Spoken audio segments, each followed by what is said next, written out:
কি কালা হলে কৰা চিঞৰিছে কেলে পগলা মানুহে চিঞৰে বাদে কি তই জকে কথা কৈ আছে আপুনি ঘেন্টা কেয়াৰ নকৰে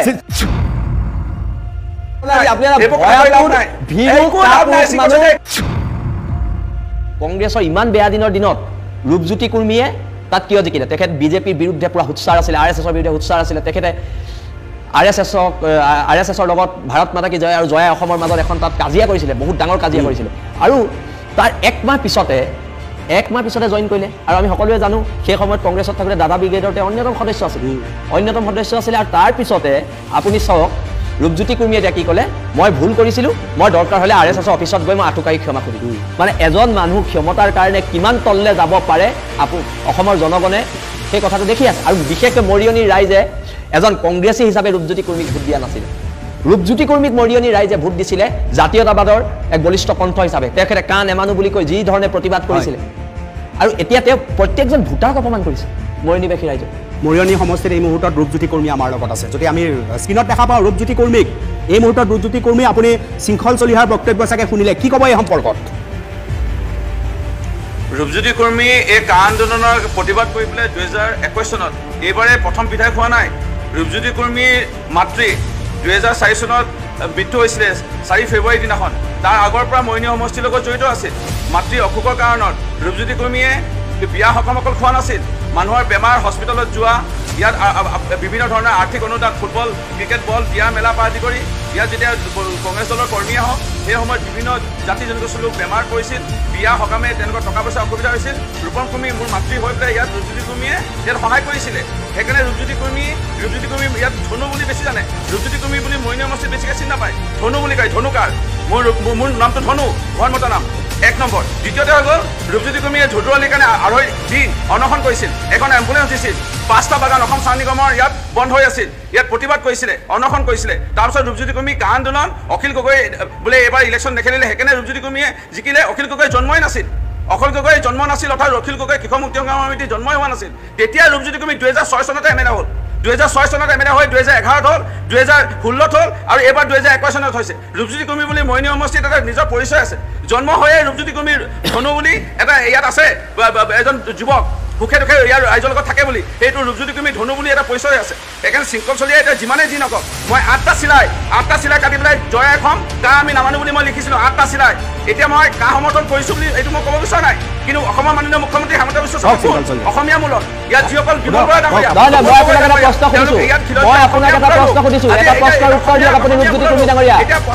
আপুনি মই দুটামান প্ৰশ্ন সুধিম আপুনি উত্তৰ দিয়ক আপোনাৰ মস্তিষ্কৰ উৰ্বৰতা কিমান মই চাওঁ আপোনাৰ মস্তিষ্কৰ উৰ্বৰতা কিমান মই চাওঁ আপোনাৰ মস্তিষ্কৰ উৰ্বৰতা কিমান আছে মই সেইটো চাব বিচাৰিছোঁ আপোনাতকৈ অদৰকাৰী অসভ্য মানুহ বৰ্তমান সময়ত বিধায়ক হিচাপে পোৱাটো মৰিয়নিবাসীৰ বাবে খুব দুৰ্ভাগ্যজনক কথা কথা কওঁতে অলপ অকণমান ভদ্ৰ হওক এজন বিধায়ক অলপ ভদ্ৰ হৈ কথা কওক আপুনি বীৰ লাচিত চলাই কেন্দ্ৰীয় সাংবাদিক সম্পাদকৰ লগত কথা পাতি আছে নিজেও জিকিবলৈ আপোনাক নিজেও জিকিবলৈ যাম শৃংখল চলিয়া যাব মৰিয়নিত আপোনাৰ এগেইনষ্টত কেম্পেইনিং কৰিবলৈ যাম গৈ আছো কি আপুনি এটা নিশ্চয় চিঞৰি ৰণ নিজিকিব শুনক চিঞৰি ৰণ নিজিকিব নগাই দুটা গুলি ফুটাওঁতে দৌৰা মানুহে আপুনি নগাই দুটা গুলি ফুটাওঁতে দৌৰিলে ভয়াতো ভিডিঅ' চাপনো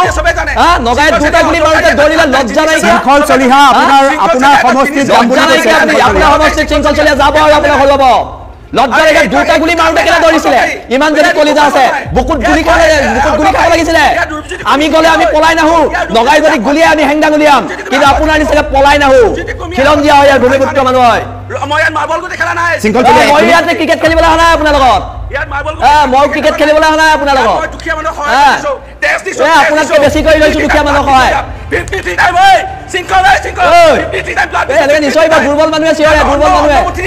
দুৰ্বল মানুহে চিঞৰে নিশ্চয় এনেকে আপুনি দুৰ্বল কিমান চিঞৰিছে পগলা মস্তিষ্কৰ কিবা আছে যেতিয়াই আছে যেতিয়াই মৰিয়নিবাসী বিপদ হয় আমাৰ বীৰ ৰাজীৱ সৈনিক থাকে তাত হিন্দু মুছলমানৰ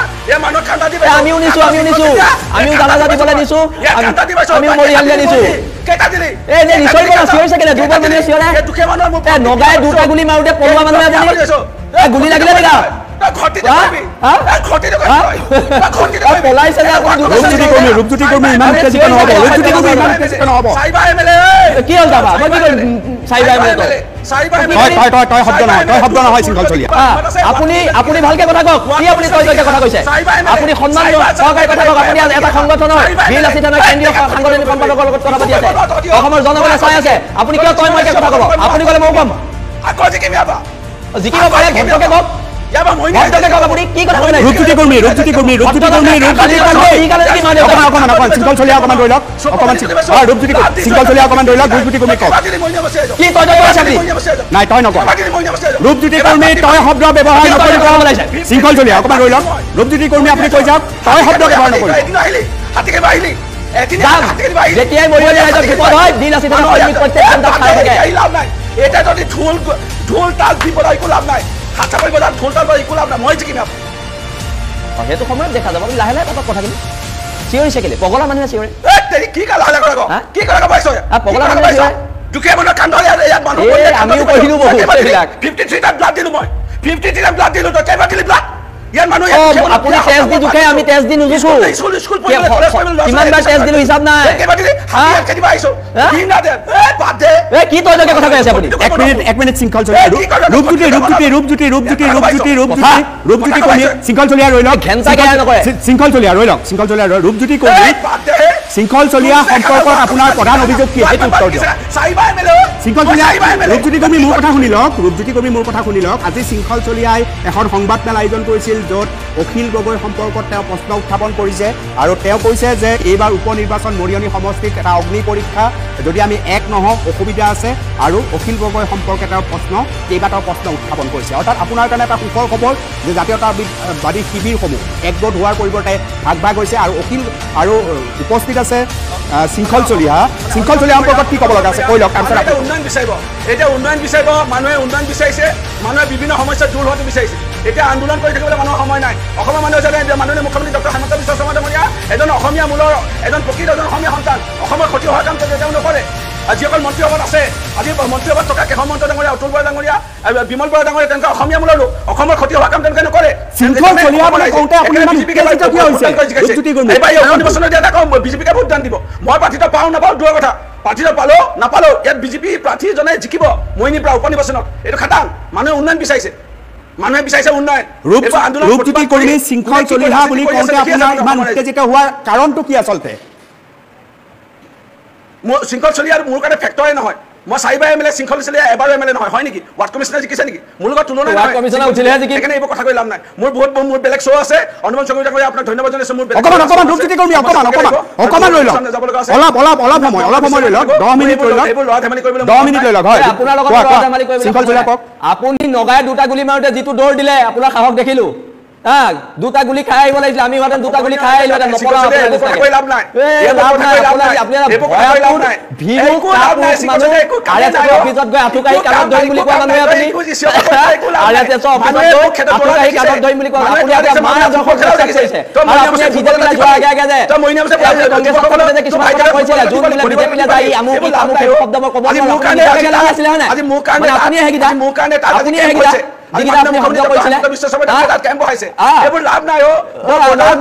আপোনাৰ নৈতিক চৰিত্ৰ নাই আপুনি এজন দুটা গুলি নগাই যি দৌৰ দিলে আপোনাৰ কলিজা গম পাই গ'ল আপোনাৰ যে বেলেগ আপোনাৰ নিচিনা মস্তিষ্ক শৃংখল চলিয়া যুক্তি তৰ্ক নকৰে আৰু যদি পাৰে এদিন সুস্থ যুক্তি তৰ্ক কৰিব মৰিয়নি সমষ্টিত গৈ আপোনাৰ লগত যুক্তি তৰ্ক কৰিব মৰিয়নি সমষ্টিত গৈ যুক্তি তৰ্ক কৰিব আৰু আমি কৈছো আমি আমাৰ হেংদান আছে ঘৰত আছে প্ৰয়োজন হ'ব দেশ জাতিৰ স্বাৰ্থত ওলাই যাম আমি নগাই দুটা গুলি মাৰি চৰকাৰে কৈ আজি কিবা এটা কৰাৰ আজি আমি জিকিছো বিজেপি চৰকাৰ দেখিলো তুমি 4 বছৰ কি উন্নতি কৰিলা মৰিয়নি দেখিলো মৰিয়নি ৰাইজে দেখিলে কি হ'ব মৰিয়নিত ৰূপজ্যোতি কৰ্মী কি হ'ব এইবাৰ ইয়াত যোনে জিকে আৰু অনুপম ডাঙৰীয়া আপুনি নিউজ লাইভত আছিল বেলেগ চেনেলত আছে আপুনি মোক সৰুৰ পৰা পাইছে মই এতিয়া অলপ বুঢ়াই হ'লো 4 বাৰ জিকিলো আপুনি জানে মোৰ কথা সেইকাৰণে মোৰ কথা মই বেছিকৈ একো নকওঁ খালি এটা কথা ঠিক মাৰ্বল গুটি আৰু টাংগুটি খেলি থকা নাই 55 ব্লাড দিলো আৰু কত মানুহক কান্ধা দিছো জানাজা কৰিছো সেইটো মানুহে দেখি পাই আছে আৰু মানুহে দেখি পাই আছে এতিয়াও দেখি পাই আছে না মই আপোনাৰ দিছে শৃংখল চলি আহি পেলাই দিছে অখিল গগৈ দিছে সেইবোৰ ৰাইজে দেখি আছে এতিয়া কোভিডৰ পেচেণ্টবোৰ কোনে দি আছে ঘৰে ঘৰে গৈ ৰেচন এয়া শৃংখল চলি দিছে নে অখিল গগৈ চৰকাৰে দিছে চৰকাৰে আপুনি দিয়া নাই আপুনি এতিয়া বিধায়ক নহয় চৰকাৰে যদি তুমি নিজৰ ব্যক্তিগত টকাই দি আছে শৃংখল চলি হ'ব অনুমান কৰে মই বহুত ৰাইজৰ পৰা ৰাইজৰ পৰা যে কথা ৰাইজৰ পৰা খোৱা টকাৰে দি আছে ইলেকশ্যনত দেখা যাব ৰূপজ্যোতি কৰ্মী মোৰ এটা প্ৰশ্ন আছে ৰূপজ্যোতি কৰ্মী মোৰ এটা প্ৰশ্ন আছে অকমান শৃংখল চলিয়া ৰৈ লওক ৰূপজ্যোতি কৰ্মী মই জানিব বিচাৰিম যে বিভিন্ন জাতীয়তাবাদী শিবিৰৰ যিসকল আছে তেওঁলোকে নিজা নিজা প্ৰাৰ্থী দিয়াৰ এক পৰিকল্পনা ইতিমধ্যে প্ৰস্তুত হৈছে অৰ্থাৎ জাতীয় পৰিষদে নিজৰ প্ৰাৰ্থী দিব ৰাইজৰ দলে নিজে এখন মঞ্চত তেওঁলোকে নাথাকিব মহাজোঁটৰ কথাটো সেই ধৰণৰ এটা সমস্যা হৈ আছে তাৰমানে বিজেপি ৱাক অভাৰ না আপুনি যদি ভালধৰণে চাই জাতীয়তাবাদ যিসকল যিসমূহ সংগঠন তাৰে আংশিক এটা অংশই আমাৰ লগত যোগাযোগ কৰিলে যে ৰূপজ্যোতি কৰ্মী ডাঙৰীয়া মাননীয় মুখ্যমন্ত্ৰী ডক্টৰ হেমন্ত বিশ্ব শৰ্মাই যে যিহেতু আপোনাক যোগদান কৰাইছে প্ৰাৰ্থিত্ব আপুনি পোৱাৰ সম্ভাৱনা আছে যদি প্ৰাৰ্থিত্ব পায় আপোনাৰ লগত আছো সহায় কৰিম কিন্তু বেলা হয়তো আমি বেলেগ বেলেগ দল সংগঠনত থাকিম কিন্তু চাকৰি দিব আমাক লাগিব আপুনি চাব নিৰ্বাচনত আপোনাৰ কাৰণে আমি ৰাতি দিন এক কৰি ঘূৰিম সেইকাৰণে বহুতে বিচাৰিছে চাকৰি হ'ব এতিয়া জাতীয়তাবাদী শিবিৰৰ কোনোবাই আপোনাক ভিতৰে সহায় কৰিব উন্নয়ন হওক সেইকাৰণে জাতীয় সংগঠনৰ বহুতে যোগাযোগ কৰিলে সেইকাৰণে জিকাটো খাটাং বিজেপি প্ৰাৰ্থীগৰাকী মই টিকেট পাওঁ বা নাপাওঁ বেলেগে পালেও জিকিবই সেইকাৰণে বেলেগেও চিন্তা কৰি লাভ নাই অৰ্থাৎ জাতীয়তাবাদী শিবিৰৰ বহুতে ভিতৰে আপোনাৰ সৈতে যোগাযোগ কৰিছে আৰু অসমৰ ৰাইজৰ প্ৰতি আস্থা বিশ্বাস দ্বিতীয়বাৰৰ বাবে বৃহৎ পৰিমাণৰ মানে আসন লৈ পেলাই বিজেপি মিত্ৰজোঁটৰ চৰকাৰে হাতৰে প্ৰমাণ কৰে অসমৰ ৰাইজে বিচাৰিছে বিজেপি দলৰ চৰকাৰখনক মই কোৱা কথা নহয় আজি উজনিত লুৰিণজ্যোতি গগৈ ডাঙৰীয়া কেলে হাৰি তৃতীয় স্থান কেলে লুৰিণজ্যোতি গগৈ ডাঙৰীয়া আজি অখিল গগৈ ডাঙৰীয়া কাৰ ভোট লৈ জিকিল কোন জাতি ধৰ্মৰ লোকে বেছিকৈ ভোট দি তেখেতক জিকালে সেইটো অসমৰ ৰাইজে ইতিমধ্যে অৱগত হৈছে একেবাৰে বহুত কথা ইয়াত আহি পৰিছে আৰু একেবাৰে মানুহ আজি তাৰিখত অসমৰ ৰাইজ বহুত সচেতন সজাগ ভোটাৰ ৰাইজ আৰু মানুহে এতিয়া আন্দোলন প্ৰতিবাদতকৈ মানুহে উন্নয়ন বিচাৰিছে ৰাস্তাপল্লী উন্নয়ন আঁচনি পোৱা চাকৰি ওলাইছে তেওঁলোকৰ ঘৰৰ সন্তানসকলে সতি সন্তানে চাকৰি পোৱাটো বিচাৰি আছে আপুনি যেনেকৈ বিজেপিমুখী হ'ল এতিয়া জাতীয়তাবাদী শিবিৰৰ বহুত মানুহ ইতিমধ্যে সাজু হৈছে বিজেপিমুখী হ'বৰ কাৰণে এই নিৰ্বাচনৰ আলম লৈ অকল মৰিয়নি নহয় বিভিন্ন সমষ্টিত মানে ফোন কৰি যোগাযোগ কৰিছে ব্যক্তিগতভাৱে ৰাতি আমি লগ কৰিছোঁ বহুতক লগ কৰি আৰম্ভ কৰিলোঁ কাৰণ জিকাটো জিকিবই লাগিব সেইকাৰণে জিকিবৰ কাৰণে যিখিনি ৰোণ কৌশল প্ৰস্তুত হৈয়ে পৰিলে আমাৰ অৰ্থাৎ জাতীয়তাবাদী শিবিৰৰ অস্তিত্ব নাথাকিব আপোনাৰ দৃষ্টিত এইবাৰ উপ নিৰ্বাচনতো বিধানসভা নিৰ্বাচনত যি ৰূপ দেখিছিল কিঞ্চিত হ'লেও প্ৰত্যেক দেশত আছে প্ৰত্যেক ৰাজ্যত আছে অসমতো নিশ্চয় থাকিব মই নাথাকিব বুলি নকওঁ কিন্তু এটা অংশই ইতিমধ্যে কৈছে যে আমি আন্দোলন আৰু নকৰোঁ আমাক চাকৰি লাগে আমাক ৰাস্তা পদূলি ভাল লাগে আমাক উন্নয়ন লাগে আমাক বিভিন্ন ধৰণৰ সা সুবিধাবোৰ লাগে সেইবোৰখিনি আপুনি দিব সেইবুলি এতিয়া কৈ পেলাই জাতীয়তাবাদৰ শিবিৰত থকা বহু দল সংগঠনৰ ছাত্ৰ সংগঠনৰ বিশেষকৈ এই যুৱকসকলে আমাৰ লগত যোগাযোগ কৰিছে ইতিমধ্যে বীৰ লাচিত সেনাৰ শৃংখল চলিহাই বক্তব্য ৰখাৰ লগে লগে আপোনাৰ খং উঠাৰ কাৰণটো ব্যাখ্যা দি গ'লে হ'ল মোক কিয় খং উঠিল ইমান ৰূপজ্যোতি কৰ্মীৰ অনুপম ডেকা মই তেখেতৰ তুলনাত চাগে নাহোঁ তেখেতৰ কথা মই বেছি কৈ লাভ নাই এটা কথা স্পষ্ট যে উপ নিৰ্বাচন হ'ব মৰিয়নি সমষ্টিত মই প্ৰাৰ্থিত্ব পাওঁ নাপাওঁ নাজানো যোনে প্ৰাৰ্থিত্ব পায় বিপুল ভোটত জয়ী হ'ব থাকিল কথা ৰূপজ্যোতি কৰ্মী ধনু বুলি মোক পৰিচিত মোৰ এটা নিজৰ এটা সুকীয়া এটা ইয়াত আছে মোৰ দাদা ভাই বন্ধু এটা পৰিয়াল আছে সেই পৰিয়ালটো মোৰ লগত আছে সেইকাৰণে যদি মই প্ৰাৰ্থিত্ব পাওঁ মই বিপুল ভোটত জয়ী হ'ম মোৰ বিশ্বাস আৰু তাৰ কাৰণে যিটো প্ৰস্তুতি জিকিবৰ কাৰণে মোৰ মাৰ সন্মান মোৰ সন্মান ৰক্ষা কৰিবৰ কাৰণে যিখিনি কৰিব লাগে দিন ৰাত একাকাৰ কৰি কষ্ট কৰি আছোঁ ৰূপজ্যোতি কৰ্মী আপুনি একেবাৰে নিৰপেক্ষভাৱে মোক কওক আপুনি যেতিয়া কংগ্ৰেছত আছিল মহাজোঁট গঠন হৈছিল সেই সময়তো জাতীয়তাবাদী শিবিৰৰ মাজত আপুনি ভাঙোন ভিতৰৰ পৰা দেখা পাইছিল তাৰমানে এই সময়তে ইংগিত পাইছিল স্বাভাৱিক আৰু তেতিয়া দেখা পাইছিলোঁ যেতিয়া বহু শিল্পী এটা অংশ যেতিয়া বিজেপি দলত যোগদান কৰিলে এটা অংশ যেতিয়া কংগ্ৰেছ দলত যোগদান কৰিলে এটা অংশ যেতিয়া ৰাজ্য দল বা জাতীয় পৰিষদৰ লগত যোগদান কৰিলে তেতিয়া ভাঙোনমুখী পৰিৱেশ এটা হোৱা তেতিয়াই দেখা পাইছিলোঁ কম্পিটিশ্যনৰ নামি পৰিল প্ৰতিযোগিতাত কোন কিমান আগস্থান পাব কোনে কিমান টিভিত ওলাব পাৰিব এই কথাবোৰ যেতিয়া বেছিকৈ চৰ্চা হ'ল আৰু তাৰ ফলশ্ৰুতিত আৰু সকলোৱে দেখা পালে লুৰিণজ্যোতি গগৈ ডাঙৰীয়া যিজন মই জিকিব বুলি নিশ্চিত হৈ আছিলোঁ মোৰ বন্ধুৰ দৰে তেওঁ কিন্তু পৰাজয় কৰিব লগা হ'ল আৰু এয়া হ'ল যদি জাতীয়তাবাদৰ চেতনা সকলোৰে মাজত থকাহেঁতেন সকলোৱে ঐক্যবদ্ধ হৈ যদি আলোচনা কৰাহেঁতেন এই শোচনীয় পৰাজয় লুৰিণজ্যোতি গগৈ ডাঙৰীয়া কেতিয়াও নহ'লহেঁতেন